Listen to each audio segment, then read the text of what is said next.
উচ্চ মাধ্যমিক third semester 2026-27 এখনো পড়া হয়নি, হাতে আর 1.5 মাস সময়।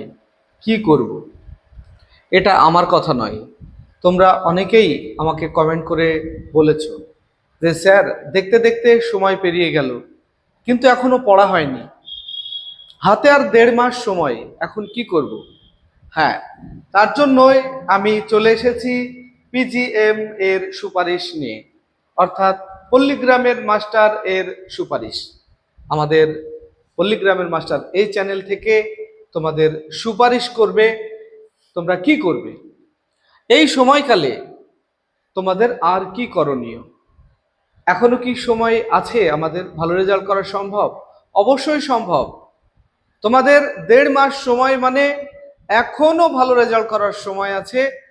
1 মাস তোমরা একরকম রুটিন রাখবে, এই 1 মাসের মধ্যে টেক্সট সহ তোমরা পড়াশোনা করবে, আর 15 দিন, পরীক্ষার আগের ঠিক 15 দিন তোমাদের রুটিন আবার পরিবর্তন হবে।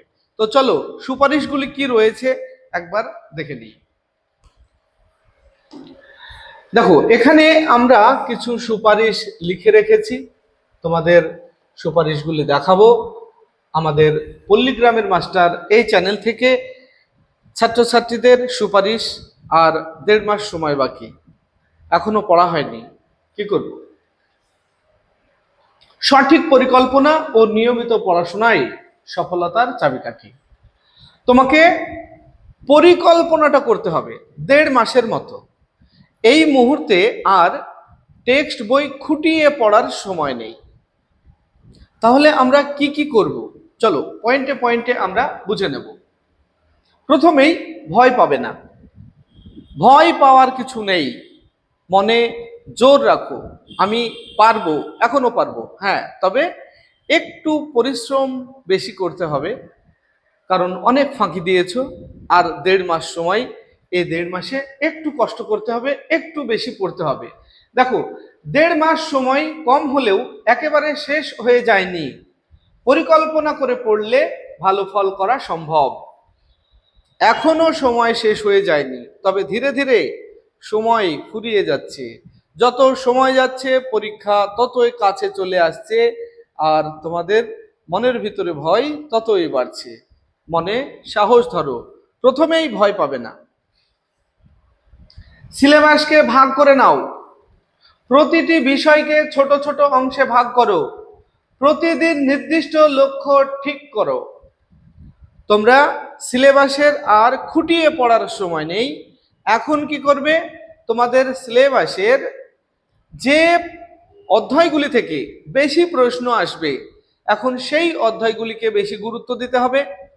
আর একটা টেক্সট বই কাছে রাখো, প্রত্যেকটা লাইন খুঁটিয়ে না পড়তে পারলেও দেখবে সব লেখকের বইয়েই এখনকার দিনে মোটা হরফে কিছু লেখা থাকে, মূল পয়েন্টগুলি, সংজ্ঞা, তারপরে তোমার সাল উল্লেখ করা থাকে, সূত্র, এই ধরনের পয়েন্টগুলি কিন্তু বোল্ড টাইপ করে লেখা থাকে। সেইগুলিকে হাইলাইট করো আর সেইগুলি খাতায় লিখে রাখো।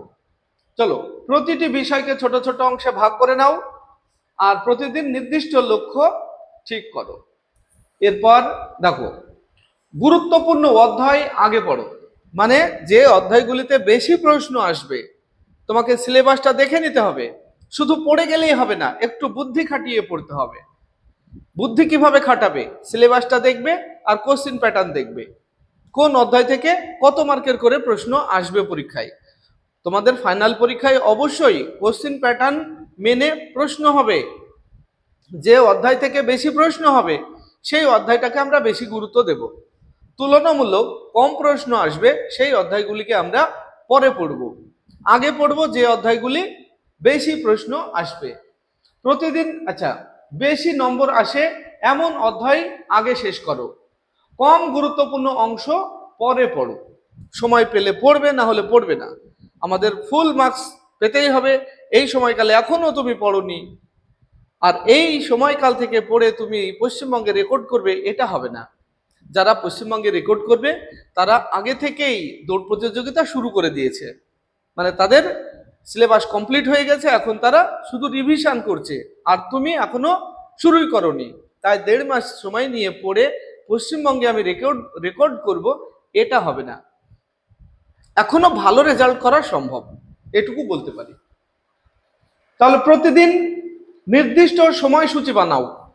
প্রথমে একটা সময়সূচি বানিয়ে নাও যে তুমি সারাদিনে কখন কখন পড়বে, এই সময়সূচিটা তোমাকে বানাতেই হবে। এবং নির্দিষ্ট সময়সূচি বা রুটিন, পড়ার রুটিন, তুমি কখন কিভাবে পড়বে তার রুটিন অবশ্যই বানিয়ে নাও। টিউশন, তোমরা টিউশন পড়তে যাও, টিউশন যারা অতিরিক্ত টিউশন পড়ে, প্রত্যেকটা সাবজেক্টের আলাদা আলাদা শিক্ষক নিয়ে যারা টিউশন পড়ে, আমি তাদের বলবো সাধারণ ছাত্রছাত্রীদের জন্য এটা খারাপ তাদের জন্য, কারণ তারা পড়ার সময় পাবে না। বাড়িতে না পড়লে ভালো রেজাল্ট করা সম্ভব নয়, বাড়িতে তোমাকে পড়তে হবে। আর 6টা সাবজেক্ট এর উপরে যদি তোমরা সব সাবজেক্টের আলাদা আলাদাভাবে শিক্ষক নিয়ে টিউশন নিতে যাও, তাহলে তোমাকে সারাদিন রাস্তায় থাকতে হবে। সকাল থেকে টিউশন শুরু করবে, রাত্রি পর্যন্ত তোমাকে টিউশনই পড়তে হবে। আর তুমি যদি নিজের পড়াটা না বের করতে পারো, সময় পাও, তাহলে হবে না। শুধু টিউশনে ভালো রেজাল্ট হয় না, তার জন্য বাড়িতে পড়া দরকার। কি করবে দেখো, সময়ের সূচি যেটা বানাবে, রুটিন বানাবে, সেখানে লক্ষ্য রাখবে সকালে নতুন পড়া। সকালবেলায় মস্তিষ্ক ঠান্ডা থাকে, মানে সজাগ থাকে, সেই সময়ে অল্প পড়ে বেশি মনে থাকে, নতুন পড়া মনে ধরে, যে কারণে তোমরা সকালবেলায় নতুন পড়া পড়বে। কোনো একটা অধ্যায় হোক, নতুন শুরু করবে সকালবেলায়। দুপুরে অনুশীলন করো, তুমি প্র্যাকটিস করো দুপুরবেলায়। প্র্যাকটিস কিভাবে করবে, এই যেমন ধরো আমাদের চ্যানেলে নিয়মিত আমরা mock test, test paper solve করছি, তোমরাও টেস্ট পেপার সলভগুলিতে অংশগ্রহণ করো। তুমি কটা প্রশ্ন নিজে থেকে পারছো, কটা পারছো না, সেগুলি নিজেকে যাচাই করে নাও। যে আমি তো বেশিরভাগই পাচ্ছি নি, তাহলে তোমার পড়ার চাপটা কিন্তু বেড়ে যাবে, যে না আমাকে আরো পড়তে হবে। তাই প্র্যাকটিসটা দুপুরবেলায় রাখো, আর রাতে রিভিশন করো। তুমি সকালে যে পড়াটা পড়লে সেই পড়াটা তোমার মনে আছে তো, সেই রিভিশনটা তুমি করো। মানে সব সময় নতুন পড়ে যাবে, নতুন পড়ে যাবে, এটা করবে না। যদি সব সময় নতুন পড়ে যাও, তাহলে কি হবে, তুমি যেটা পড়লে সেটা ভুলতে ভুলতে যাবে, আর নতুন পড়া পড়তে পড়তে যাবে। এটা কখনোই করবে না। একটা বিষয় যেটা তুমি সকালে পড়লে, সেই বিষয়টি তোমার মনে আছে কিনা তা রিভিশন করো রাত্রিবেলায়। আর যদি মনে না পড়ে, তাহলে বইটা আরেকবার খুলে দেখে নাও। এইভাবে তোমরা যদি পড়ো, তাহলে অবশ্যই পড়া মনে থাকবে। এরপর এমসিকিউতে বেশি জোর দাও। এমসিকিউতে তো বেশি জোর দিতেই হবে, কারণ হলো আমাদের পরীক্ষাই হবে এমসিকিউ এর উপরে। প্রতিদিন নির্দিষ্ট সংখ্যক এমসিকিউ সমাধান করো, অন্তত 2টো সেট তুমি প্রতিদিন সমাধান করার চেষ্টা করো। 2টো সেট। ভুল উত্তরগুলো আলাদা করে লিখে রাখো। কি করবে, একটা খাতা তৈরি করে নেবে, খাতাটার নাম হবে ভুলের খাতা। খাতাটার টাইটেলই দেবে ভুলের খাতা। সবাই দেখলে হাসবে হয়তো, ভুলের খাতা এটা আবার কি। তুমি কি করবে, এই যে আমরা মক টেস্ট করাচ্ছি বা টেস্ট পেপার সলভ করছি, সেইখানে গিয়ে তুমি যে প্রশ্নগুলো পারছো স্বাভাবিকভাবে, কারণ হলো অতি সাধারণ প্রশ্ন তো তোমাদের অন্তত 20টা থাকবে, পাস তো 12 পেলেই, আর অন্তত 20টা প্রশ্ন থাকবে অতি সাধারণ প্রশ্ন 40টার মধ্যে, যা তুমি খুব সহজেই উত্তর দিতে পারবে একটু পড়লেই। তাহলে তুমি কোনটা কোনটা পারছো সেটা নোটস করার দরকার নেই। এবার তুমি যেটা পারছো না, সেই প্রশ্নটা ভুলের খাতায় লিখে রাখো উত্তর সহ, কারণ আমরা তো উত্তর বলে দিচ্ছি। উত্তর সহ ভুলের খাতায় লিখে রাখো, আর ওইগুলি রাত্রিবেলায় শুয়ে শুয়ে বা রাত্রিবেলায় শোয়ার আগে তুমি ওইগুলোকে একবার রিভিশন করো। প্রতিদিন এই ভুলের প্রশ্নগুলোকে বেশি বেশি করে রিভিশন করো, তাহলে দেখবে তোমার জানা প্রশ্নগুলি তো আছেই, সঙ্গে ভুলের প্রশ্নগুলিও তোমার স্মৃতিতে চলে আসছে। তাহলে ভুলের প্রশ্নগুলো আলাদা করে লিখে রাখো। এরপর ছোট ছোট নোট তৈরি করো। ছোট ছোট নোট বলতে মানে তোমার একটা খাতাতে, ওই খাতাটা কিন্তু আলাদা হবে, ভুলের খাতা না কিন্তু এটা। খাতাতে কি করবে, তোমার যে অধ্যায় রয়েছে, অধ্যায়ের মধ্যে বোল্ড টাইপ দিয়ে দেখবে লেখা আছে, সংজ্ঞাগুলি লেখা আছে। কটা সংজ্ঞা চোখে পড়ে যাবে, মানে সব পাই টু পাই রিডিং পড়ার দরকার নেই। পৃষ্ঠাগুলি খুললেই দেখবে, যে কোনো লেখকেরই হোক না কেন বই থাকলেই হবে, দেখবে বোল্ড টাইপ করে লেখা আছে সংজ্ঞা। তারপরে তোমার সাল, লেখক, যেমন বাংলার ক্ষেত্রে লেখক অত্যন্ত গুরুত্বপূর্ণ, ইতিহাসের ক্ষেত্রে বা অন্য সাবজেক্টের ক্ষেত্রেও সাল বিষয়টি গুরুত্বপূর্ণ। তারপর দেখবে সূত্র, বিভিন্ন ধরনের সূত্র, উক্তি, এই বিষয়গুলি এক জায়গায় লিখে রাখো। খাতাতে একটা অধ্যায়ের নাম লিখবে আর সংজ্ঞা, সূত্র, সাল, লেখকের নাম, এইগুলি মানে সাবজেক্ট ওয়াইজ লিখে রাখো একটা অধ্যায়ের। তুমি বা গল্পের ক্ষেত্রে মানে গুরুত্বপূর্ণ যেগুলি মনে হচ্ছে তোমার, টেক্সট দেখে, কিন্তু টেক্সট দেখে করবে এটা। তাহলে কি হবে, অল্প সংখ্যক প্রশ্ন হবে আর তার মধ্যে থেকেই তুমি পরীক্ষায় কমন পাবে। তুমি হাজার হাজার প্রশ্ন পড়েও কমন পাবে না, কিন্তু টেক্সট বইটা থেকে খুঁটিয়ে খুঁটিয়ে তুমি যদি এই মেন মেন পয়েন্টগুলিকে তুলে রাখো খাতায় এবং সেগুলিকে রিভিশন করো, দেখো কমন পেয়ে যাবে। কারণ এই প্রশ্ন কটাই টেক্সট থেকে অল্প কটা প্রশ্ন পাবে, আর সেই প্রশ্ন কটা বিভিন্নভাবে ঘুরিয়ে পেঁচিয়ে রায়মার্টিনের কোশ্চিন মানে যে প্রশ্ন বিচিত্রা রয়েছে, টেস্ট পেপারের প্রশ্ন রয়েছে, দেখবে রিপিট রিপিট রিপিট রিপিট প্রচুর প্রশ্ন। এই প্রচুর প্রশ্ন দেখে তোমরা ভয় খেয়ে যাও। টেক্সট থেকে প্রশ্নগুলিকে সংগ্রহ করো, দেখো অল্প সংখ্যক হবে এবং ভয় থাকবে না।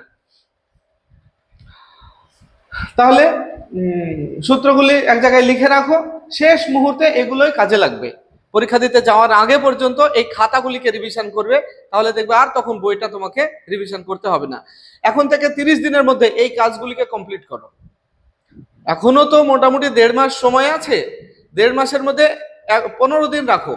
15 দিনের আগে যে কটা দিন পাবে, এই কটা দিন টেক্সট বই থেকে এই প্রশ্নগুলিকে, ইম্পর্টেন্ট বিষয়গুলি যেগুলি, সেগুলিকে তোমরা খাতায় লিখে রাখো।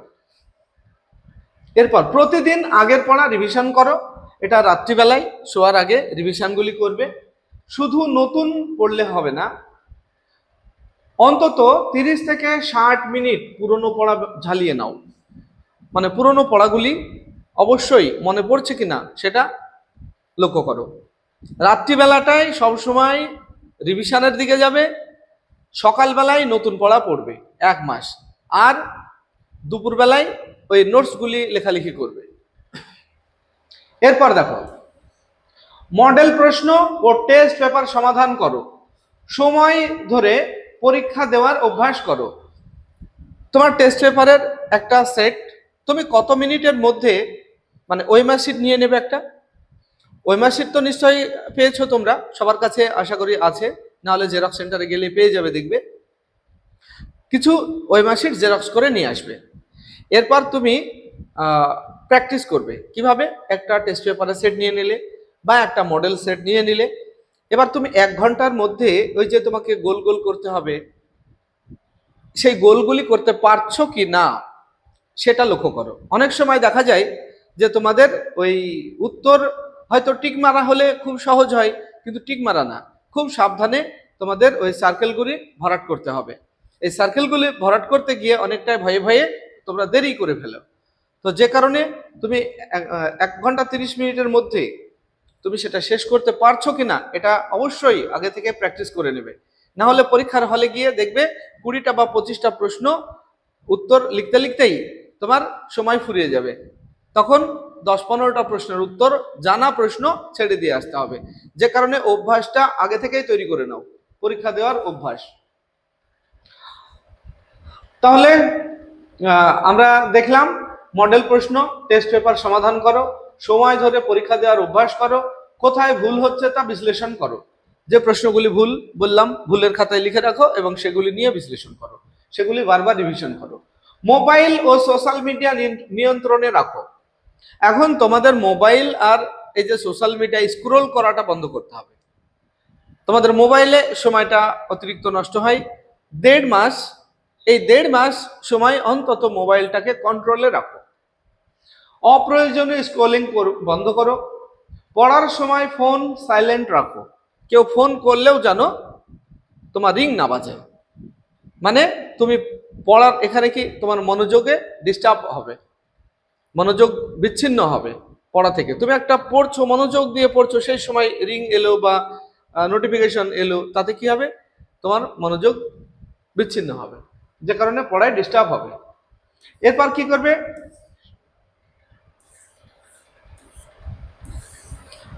এরপর দেখো স্বাস্থ্য ঠিক রাখো। পর্যাপ্ত ঘুম, ভালো খাবার ও পর্যাপ্ত পানি পান করো। অসুস্থ হলে পড়ার ক্ষতি হবে। তাহলে প্রথমত তোমার এই স্বাস্থ্যটাকে ঠিক রাখতে হবে। মানে পড়তে পড়তে এমন হলে যে খাওয়া দাওয়া বন্ধ করে দিয়ে পড়ো, অনেকেই এটা করবে না। একদিনেই অনেক পড়ে শরীর খারাপ হয়ে গেল, পরের দিন পড়তে পারলে না, শরীর ঝিমঝিম করবে, ভালো লাগবে না, এটা যেন না হয়। একটা নির্দিষ্ট পরিমাণে পড়ো এবং ঘুম যেন সঠিক মতো ঘুম হয়, অন্তত 7 ঘন্টা। আমি আনুমানিক টাইম বললাম তোমাদের, অন্তত 7 ঘন্টা তোমাদের ঘুমানো দরকার। তাই তুমি সেটা দুপুরে 2 ঘন্টা বা রাত্রিবেলায় 5 ঘন্টা বা রাত্রিবেলাতেই 7 ঘন্টা, মানে 24 ঘন্টার মধ্যে যেন অন্তত 7 ঘন্টা ঘুম তোমার থাকে, তাহলে শরীরটা ফ্রেশ থাকবে। আর তুমি যদি একটানা সারাদিন পড়ো তাহলে কিন্তু শরীর অচল হয়ে যাবে এবং পরের দিন আর পড়তে পারবে না। এরপর অন্যের সাথে তুলনা করবে না। কার কি হয়ে গেল, কার সিলেবাস শেষ হয়ে গেল, এই তুলনা করবে না। আমারও বন্ধু ছিল অনেক, আমার বন্ধুদের মধ্যে কেউ কেউ বলতো যে আমার এটা পড়া হয়ে গেছে, এটা পড়া হয়ে গেছে, ওটা পড়া হয়ে গেছে, সব শেষ। কিন্তু দেখা যেত পরীক্ষার হলে গিয়ে প্রশ্ন সব লিখেছি সব লিখেছি, রেজাল্টের বেলায় না, রেজাল্ট ভালো হয়নি। এটা যেন না হয়। মানে কারোর কথায় কান দেবে না। তোমার প্রিপারেশন কতটা হলো তুমি নিজেকে প্রস্তুত করো। কার কি হলো কারো কথায় কান দিয়ে লাভ নেই। কেউ বলবে তোমাকে যে আমার সব শেষ, পড়াশোনার সিলেবাস পুরো কমপ্লিট, তাহলে কি হলো, তোমার চাপ বেড়ে গেল না। কারোর কথায় কান দিয়ে লাভ নেই, নিজের মতো পড়ো, অন্যের সাথে তুলনা করবে না। কে কত পড়ছে তা না ভেবে নিজের অগ্রগতিতে মন দাও। শেষ 10 থেকে 15 দিন শুধুই রিভিশন। মানে টার্গেট রাখো এখন থেকে, যে সময় আছে 1 মাস, এই 1 মাসের মধ্যে টেস্ট মানে তোমাদের টেক্সট বই থেকে গুরুত্বপূর্ণ বিষয়গুলি নোটস করো, ভুলের খাতা তৈরি করো এবং একদম রেডি। 15 দিন আগে তোমরা আর নতুন কোনো পড়তে যাবে না, তোমার খাতাগুলি রিভিশন করবে, শুধু রিভিশন। শেষ 15 দিন ভাগ করে নেবে সাবজেক্টগুলি, তাহলে রিভিশন চলবে সপ্তাহে। মানে একটা সাবজেক্ট 2 দিন করে দিলে তখন কি হবে, শেষ 15 দিনে 6টা সাবজেক্ট 12 দিন যাবে, আর শেষ 3 দিন ফাইনাল মানে বাংলার জন্য রেখে দেবে, না 3 দিন পড়বে, লাস্ট 3 দিন শুধু বাংলায়। নতুন অধ্যায় শুরু না করে আগের পড়া শক্ত করো, বারবার এমসিকিউ ও গুরুত্বপূর্ণ প্রশ্ন অনুশীলন করো। মনে রেখো 1.5 মাস কম সময় নয়। সঠিক পরিকল্পনা, নিয়মিত পড়াশোনা এবং প্রতিদিনের ধারাবাহিক পরিশ্রমই তোমাকে ভালো ফল এনে দিতে পারে। আজ থেকেই শুরু করো, আগামীকাল নয়। ভিডিওটি কেমন লাগলো? ভালো লাগলে লাইক, কমেন্ট এবং বন্ধুদের শেয়ার করবে। আসছি পরবর্তী ভিডিও নিয়ে, সে পর্যন্ত সবাই ভালো থাকবে, সুস্থ থাকবে। ভিডিওটি শেষ পর্যন্ত দেখার জন্য ধন্যবাদ।